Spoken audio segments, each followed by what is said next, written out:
Glória a Deus. A paz do Senhor, igreja, amém? Amém? Glória a Deus. Dá um glória a Deus bem alto aí, meu querido. Aleluia. Bom, muito feliz de estar aqui com vocês nessa manhã. E essa palavra que o Senhor trouxe ao meu coração, já é uma palavra que o Senhor fala comigo há muito tempo, sabe? Desde quando eu comecei, nesse processo de pregar e tudo mais, uma das primeiras mensagens que o Senhor me deu foi sobre Neemias, né? E hoje de noite eu vou estar em outra igreja ministrando exatamente sobre Neemias. Eu achei interessante o tema que eles colocaram, que é: estou fazendo uma grande obra e não posso parar.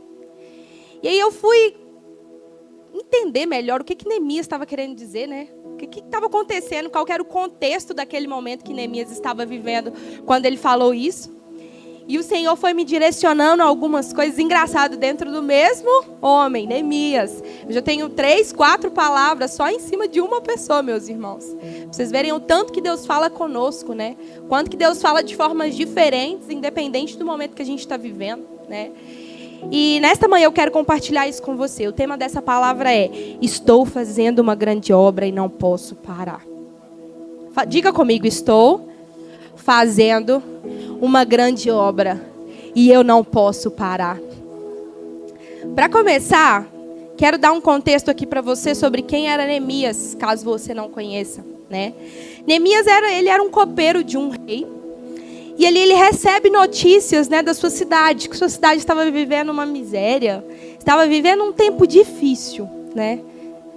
E ali Neemias, ele ora ao Senhor, ele chora diante do Senhor. Tanto que o capítulo 1 aqui, se a gente parar para ler do livro de Neemias, Neemias está o tempo inteiro falando com o Senhor: olha, lembra-te, pois, da palavra que ordenaste a Moisés, o teu servo, dizendo: vós transgredirei, eu vos espalharei entre os povos, convertereis a mim. Enfim, ali era uma conversa entre Neemias e Deus ali. Ele estava abrindo o coração, quebrantando o coração ao Senhor, pela tristeza que ele ficou em receber as más notícias que estavam na cidade dele, né? E aí, assim que Neemias faz tudo isso, ele se apresenta ao rei, a qual ele trabalha. E o rei vê o semblante triste no rosto dele e fala assim: Neemias, por que você está triste? O que está acontecendo? E aí Neemias, ele se posiciona, né? Ele é corajoso e ele fala com o rei: rei, eu estou triste porque minha cidade está destruída, os muros foram destruídos, as pessoas estão em miséria. E ele faz um pedido ao rei: me libera para eu ir lá reconstruir aqueles muros, reconstruir aquela terra. E ali, surpreendentemente, o rei libera Neemias e ainda investe. Fala: olha, Neemias ainda faz alguns pedidos e o rei prontamente atende, investindo, dando aquilo que era necessário para que Neemias chegasse até Jerusalém e também reconstruísse aquela terra. E ali, depois dessa permissão, Neemias vai em caminho daquela terra. Chegando lá, quando a gente chega lá no versículo 6, no capítulo 6, desculpa, Neemias, a Bíblia, né, aqui ele relata 3 tentativas dos inimigos de pararem ele.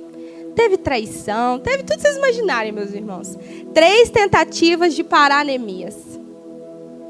E ali, Neemias em nenhuma delas se distraiu e ele permaneceu fazendo a obra. O que aconteceu no final de tudo? Em 52 dias, Neemias consegue reconstruir aqueles muros. Você está entendendo o que eu estou dizendo, meu querido? 52 dias ele consegue reconstruir.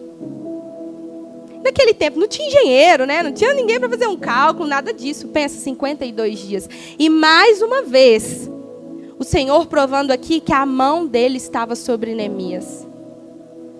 E aí, o que eu quero dizer para você aqui nessa manhã? Eu elenquei aqui algumas características daqueles que estão fazendo uma grande obra. Eu quero que você fique atento a essas características, porque são características que marcam as suas atitudes, os seus comportamentos em relação a grandes obras que o Senhor quer fazer. E a primeira característica, e foi a que o Senhor mais falou comigo, na sexta-feira, enquanto eu estava arrumando a casa, eu e o Paulinho fez uma geral lá em casa, o Senhor falou muito comigo sobre esse ponto. Aqueles que estão fazendo uma grande obra entendem a importância da base. E aí você me pergunta: o que é a base? O que é base, Dani? O que você quer dizer com isso? A base é de onde a gente veio, de onde a gente foi formado, de onde a gente saiu. Nossa família, nosso lar, essa é a nossa base. E Neemias ali, o mais interessante é que ele não precisou de nenhuma visão especial, ele não precisou que o Senhor descesse. Ele não precisou de nada especial, foi simples, ele só olhou para a base dele. E quando ele olhou para a base dele, ele viu o quê? Destruição, miséria. Só viu coisa ruim acontecendo na base dele. Sabe o que o Senhor nos diz aqui, meu irmão? Deus não quer te dar muitas vezes visões especiais, não. Deus quer que você só olhe para dentro de onde você foi formado. Sua casa, sua família. Como está a sua base? Lá em Marcos tem um versículo que eu gosto muito e o Senhor fala muito comigo através dele. Diz assim, olha, pois do que adianta o homem ganhar o mundo inteiro e perder a sua alma? Aqui quando diz alma, eu relaciono muito também a nossa família, que é a nossa base. O que adianta a gente ganhar o mundo inteiro e perder a nossa casa, o nosso lar? Isso tem acontecido muitas vezes, meu querido. Nós temos ganhado tudo e perdemos a nossa base. E ali Neemias, ele só precisou olhar porque era real, porque já era verdade. Você consegue parar e olhar hoje para o que já é real, para o que é verdade, dentro da sua casa? O que está acontecendo dentro do seu lar? Como que está a sua base? Como que está a sua vida? Como que está a sua família? Olhe para a sua base. A principal característica que eu posso elencar aqui daqueles que estão fazendo uma grande obra é que eles não se esquecem da sua base. Eles não se esquecem, eles não andam e deixam para trás aquilo que foi base deles. Não se esqueça da sua base. Do que adianta você ganhar o mundo inteiro e perder a sua base, perder a sua alma? A grande obra, ela só acontece quando a gente entende a importância que a nossa base tem. E se é base, meu querido, pensa comigo, base segura algo, não segura? Concorda comigo? Se você não tem base, você já está começando sem nada te segurando. Pensa numa construção. Ela precisa de pilares, não precisa? Base. Sem base, meu querido, você não vai a lugar algum. Você pode construir 1, 2 andares. Mas talvez na hora de você construir o terceiro vai cair, porque você precisa de base. Neemias aqui, ele entendeu a importância da base. Ele entendeu a importância de onde os seus próprios pais estavam enterrados. Ele falou, eu preciso voltar lá e reconstruir. Às vezes nós queremos ganhar o mundo, mas o nosso chamado no momento é reconstruir a nossa base. Reconstruir a nossa casa. Reconstruir o nosso lar. Como está a sua base? Como está a sua base? Onde está a sua base? Segundo ponto. Segunda característica, daqueles que estão fazendo uma grande obra. Eles sabem quem é o dono da obra. Neemias, ele foi, sabe por quê? Porque ele sabia que ele não ia pelas suas próprias forças. Neemias aqui, lá no capítulo 2, lá no versículo 8, ele fecha dizendo assim, olha, segundo a boa mão de Deus que estava sobre mim.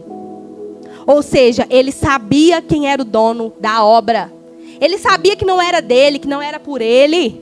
Mas ele sabia quem ia com ele. E é legal aqui que Neemias, sabendo e conhecendo quem era o dono dessa obra, 3 âmbitos da vida dele foram impactados.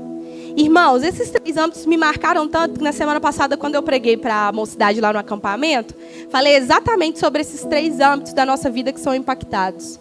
E novamente o Senhor me trouxe dentro dessa palavra isso. Então, quais são esses 3 âmbitos, Dani, que são impactados quando a gente sabe quem é o dono da obra? Primeiro, sua identidade, quem sou eu? Quando você sabe quem é o dono da obra, você tem a identidade do dono da obra, meu querido. Então você sabe quem você é.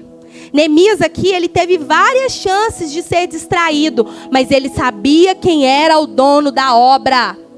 Ele sabia a identidade que o dono da obra deu a ele. Inclusive, em uma dessas distrações, eles tentaram se levantar contra o nome de Neemias, tá? Tentaram falar que Neemias estava querendo assumir o lugar de um rei. Irmãos, Neemias sabia a identidade, ele sabia quem ele era. Segundo ponto, Neemias sabia quem era Deus pelas suas próprias experiências. Sabe o que é mais interessante? Quando Neemias recebe essas notícias, Neemias não vai chorar no colo dos amigos, não. A palavra do Senhor fala que ele chorou, jejuou e orou. Ele foi aos pés de quem poderia atendê-lo. Ele foi aos pés de quem poderia dar o caminho para que ele chegasse lá para reconstruir aquela terra, meu querido. Ele sabia quem era Deus. Ele sabia a quem recorrer. Quem sabe o dono da obra sabe a quem recorrer. E o terceiro, meu contexto, que é o mais lindo. Neemias, ele tinha um contexto ali no capítulo 1, que ele estava triste, se sentindo sozinho, chorando. Ele tinha aquele contexto naquele momento. Mas por saber quem era o Deus da obra, ele sabia que Deus levaria ele para reconstruir aquele povo. E não só fisicamente, meu querido. Porque o que Neemias fez ali, ele não reconstruiu só uma cidade fisicamente. Ele reconstruiu um povo. Espiritualmente. Então, aqueles que sabem quem é o dono da obra, sabem quem são, sabem quem é Deus e sabem onde Deus quer levá-los. Neemias poderia ter parado e falado assim, ai, que horror, meu Deus, olha o que está acontecendo, e ficado ali parado, não falado nada com o rei, não ter se posicionado com o rei. Algo ia acontecer, meu querido? Sim ou não? Não ia acontecer nada. Mas quem conhece o dono da obra se posiciona.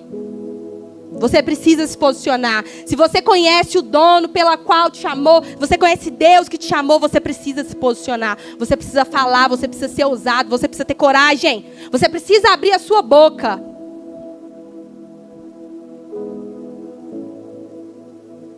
E o legal é que também lá no capítulo 6, quando a gente para ler,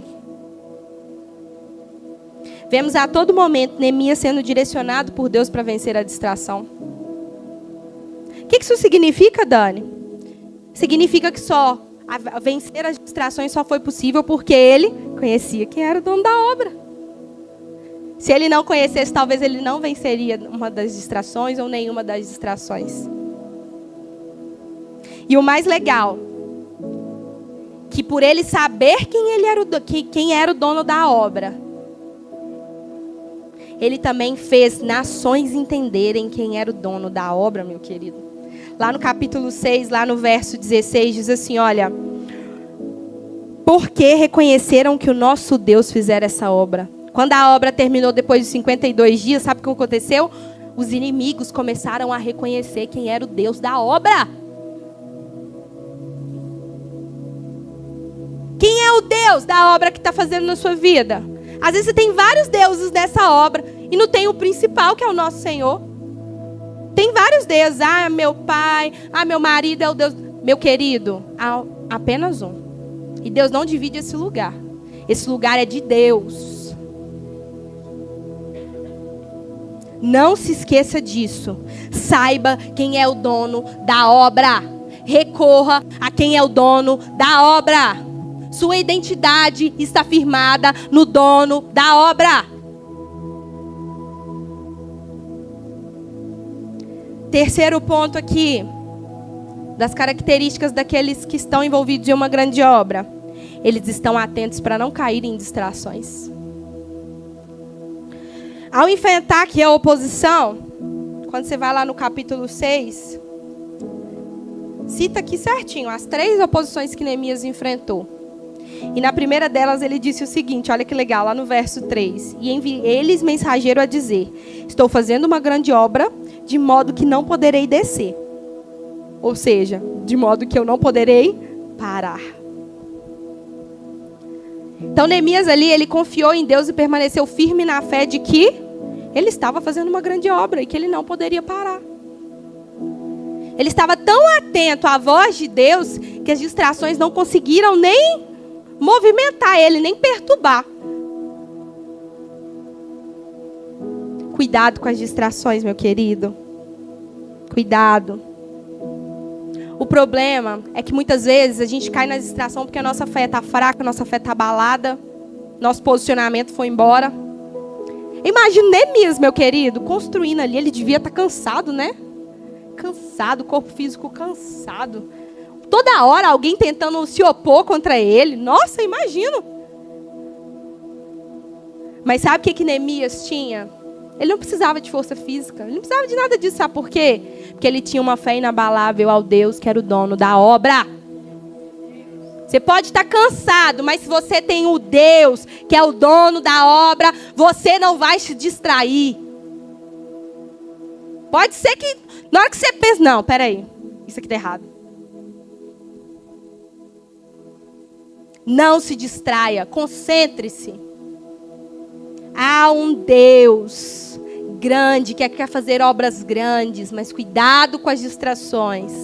Quando a sua fé está abalada, quando você está distante, quando a inconstância está reinando, talvez, é o momento que a oposição vai chegar.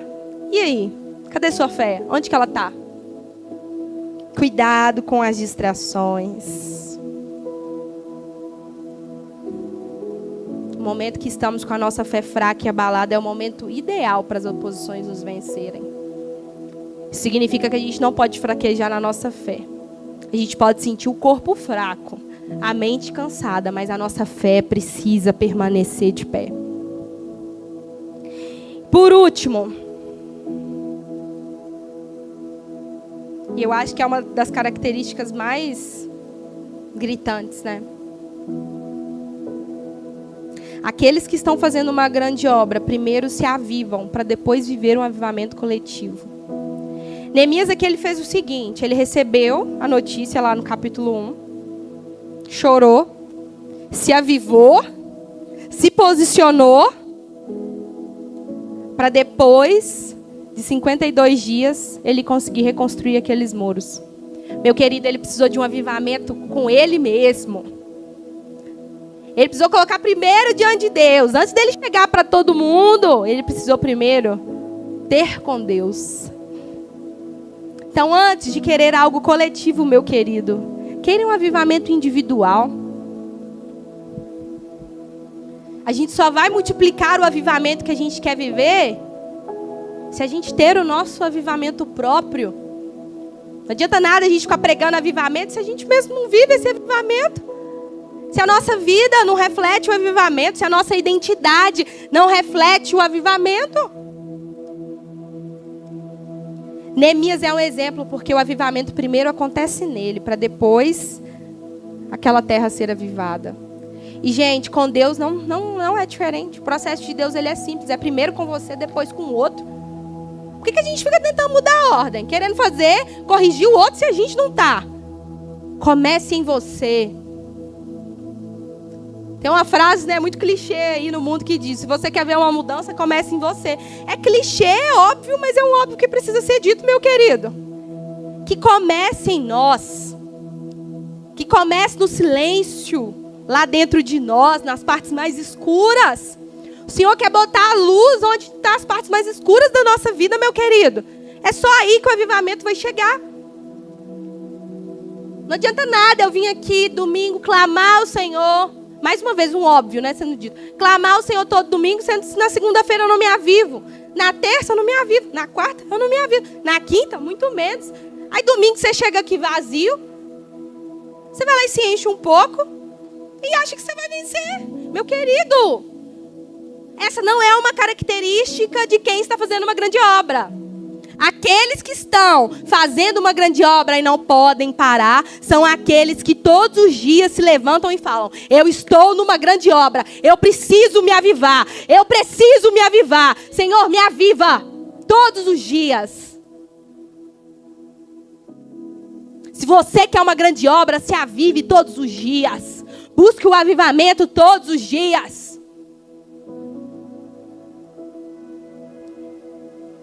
Para encerrar, você não vai viver a plenitude da vontade de Deus sem fazer o que Deus está pedindo. Deus aqui foi tão interessante com Neemias, que Neemias orou, tal, aconteceu, e aí Neemias se apresentou diante do rei. Deus ali deu uma oportunidade para Neemias falar. Neemias o quê? Ele estava tão ligado a Deus, tão ligado ao avivamento que Deus queria fazer. O que ele falou? Essa é a hora que Deus me deu, eu vou falar. Falou. O que aconteceu? O rei liberou ele, investiu naquela obra. Meu querido, abra sua boca. Às vezes nós temos perdido oportunidades porque a gente não tem se posicionado na hora que Deus abre a porta. A gente quer que Deus aparece, falou, a porta aberta aqui. Deus está lá abrindo um monte, você está lá esperando. Oh Deus, cadê a porta? A porta está aqui aberta do seu lado, você está lá procurando. Enxergue como o Senhor trabalha, meu querido. Você não vai viver a plenitude da vontade de Deus sem fazer o que Ele está pedindo. E às vezes o que Ele está pedindo é que você olhe para o lado e veja a porta aberta e abra a sua boca e fale algo. Faça algo. Se movimente. Antes de encerrarmos, eu tenho só mais 2 pontos para falar aqui. Você é o único capaz de frustrar o destino que Deus preparou. Aí você me fala assim, não...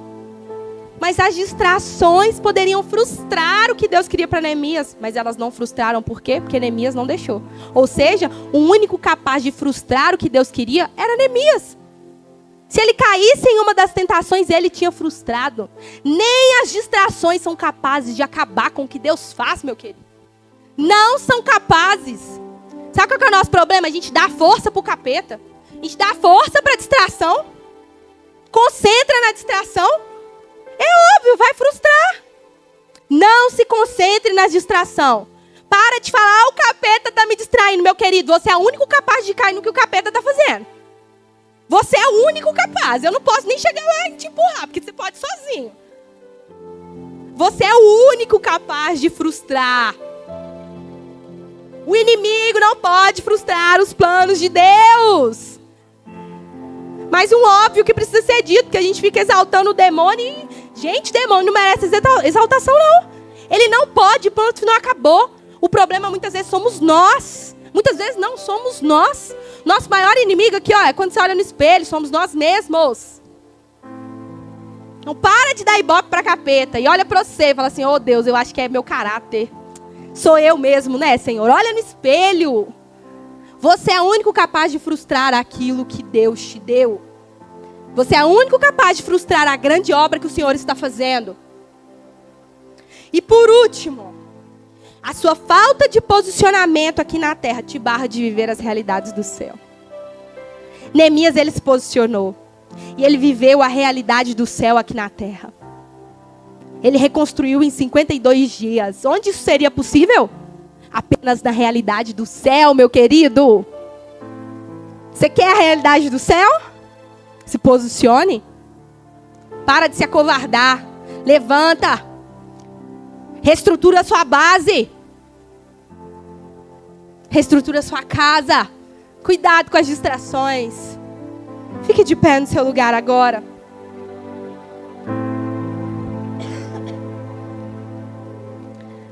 Eu já falei essa frase aqui várias vezes. Mas eu preciso repetir, porque o Senhor fala muito comigo através dela. Se você possuir alguma coisa que Deus não pode ter, você nunca terá um avivamento.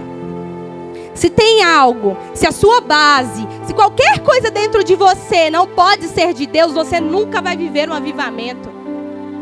Você nunca vai entender o que é esse avivamento que todo mundo fala.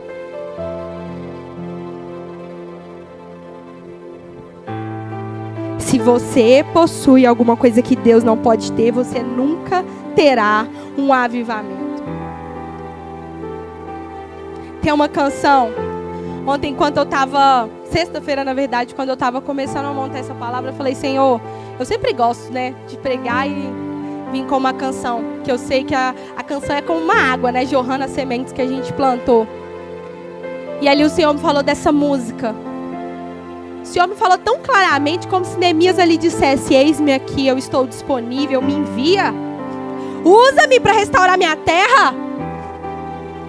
Será que você pode dizer nesta manhã, eis-me aqui para restaurar a minha base? Eis-me aqui para essa grande obra? Será que você pode dizer isso, meu querido? Eis-me aqui.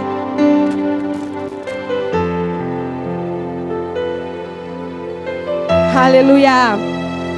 Então me toca com essas brasas do altar e me transforma, vem me purificar.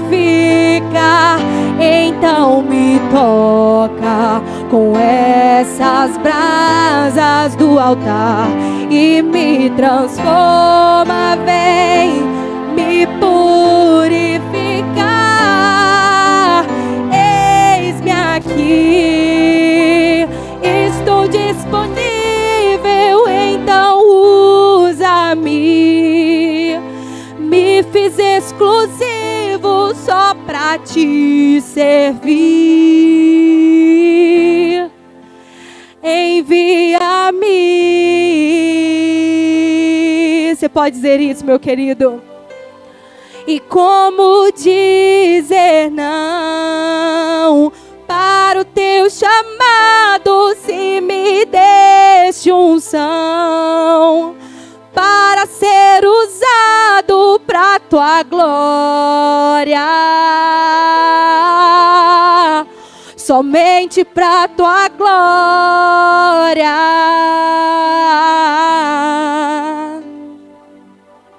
Oh Senhor, você pode já abrir as suas mãos assim, meu querido, como sinal de quem recebe. O Senhor está me dizendo aqui que Ele está colocando grandes obras agora na sua mão, olha. Grandes obras. Às vezes você não está participando de nenhuma, mas nesta manhã, o Senhor coloca nas tuas mãos grandes obras. E muitas vezes essas obras é dentro da sua casa. Essas grandes obras é dentro do seu lar, meu querido. Então chegue lá dentro e se posicione. Se posicione. Diga, o Senhor está fazendo uma grande obra agora dentro da nossa casa. O Senhor está fazendo uma grande obra dentro do nosso lar. E nada vai nos distrair. Nada vai parar. Nenhuma doença. Nada vai parar. As distrações. Nada, nenhuma distração tem poder de parar a grande obra. Quando você diz, eis-me aqui. Será que o Senhor encontra aqui nesta manhã aqueles que dizem, eis-me aqui? O Senhor encontra, meu querido, nesta manhã, aqueles que dizem, eis-me aqui. Oh, Jesus. Então cante comigo, eis-me aqui. E eis-me aqui, estou disponível, então usa-me. Me fiz exclusivo só pra te servir. Envia-me. Aleluia. Como dizer não para o teu chamado, se me deste unção para ser usado pra tua glória, somente pra tua glória. Só a igreja vai dizer, eis-me aqui, aleluia. Diga. Eis-me aqui, estou disponível, então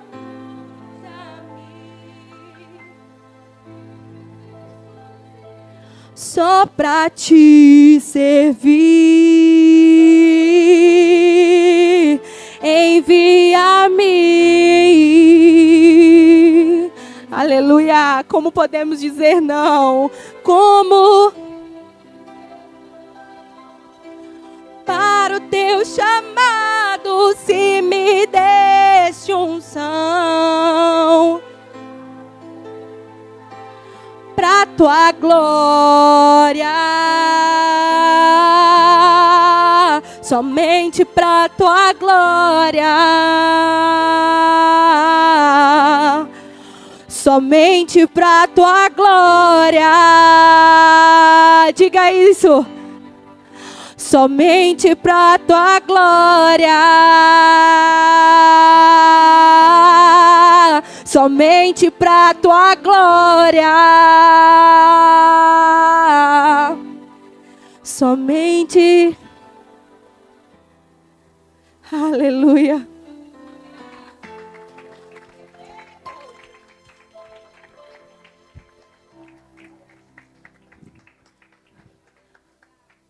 Diga mais uma vez: eu estou fazendo uma grande obra e não posso parar.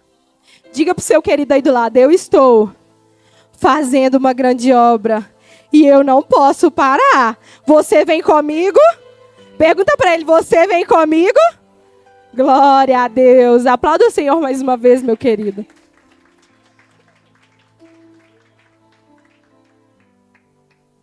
Antes de encerrarmos aqui esse momento, eu gostaria de saber se há alguém entre nós, ou então que está assistindo a live, que gostaria de aceitar o Senhor Jesus. Se sim, levante sua mão assim. Todos aqui são salvos, amém? Todos já estão nessa grande obra?